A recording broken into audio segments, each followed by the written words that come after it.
Good morrow, Hylas. I did not expect to find you abroad so early. It is indeed something unusual, but my thoughts were so taken up with the subject I was discoursing of last night, that finding I could not sleep, I resolved to rise and take a turn in the garden. It happened well, to let you see what innocent and agreeable pleasures you lose every morning. Can there be a pleasanter time of the day, or a more delightful season of the year? That purple sky, those wild but sweet notes of birds, the fragrant bloom upon the trees and flowers, the gentle influence of the rising sun, these and 1,000 nameless beauties of nature inspire the soul with secret transports. Its faculties too being at this time fresh and lively, are fit for those meditations which the solitude of a garden and tranquillity of the morning naturally dispose us to. But I am afraid I interrupt your thoughts, for you seemed very intent on something.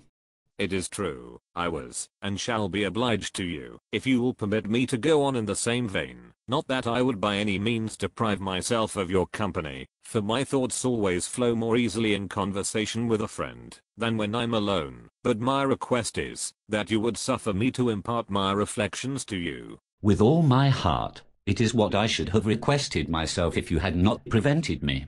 I was considering the odd fate of those men, who have in all ages, through an affectation of being distinguished from the vulgar, or some unaccountable turn of thought, pretended either to believe nothing at all, or to believe the most extravagant things in the world. This however might be borne, if their paradoxes and skepticism did not draw after them some consequences of general disadvantage to mankind. But the mischief lieth here, that when men of less leisure see them who are supposed to have spent their whole time in the pursuits of knowledge professing an entire ignorance of all things, or advancing such notions as are repugnant to plain, and commonly received principles, they will be tempted to entertain suspicions concerning the most important truths, which they had hitherto held sacred and unquestionable. I entirely agree with you as to the ill tendency of the affected doubts of some philosophers, and fantastical conceits of others. I am even so far gone of late in this way of thinking, that I have quitted several of the sublime notions I had got in their schools for vulgar opinions.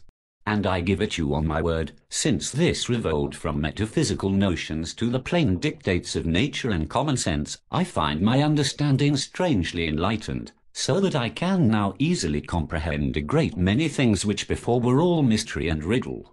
I'm glad to find there was nothing in the accounts I heard of you. Pray, what were those?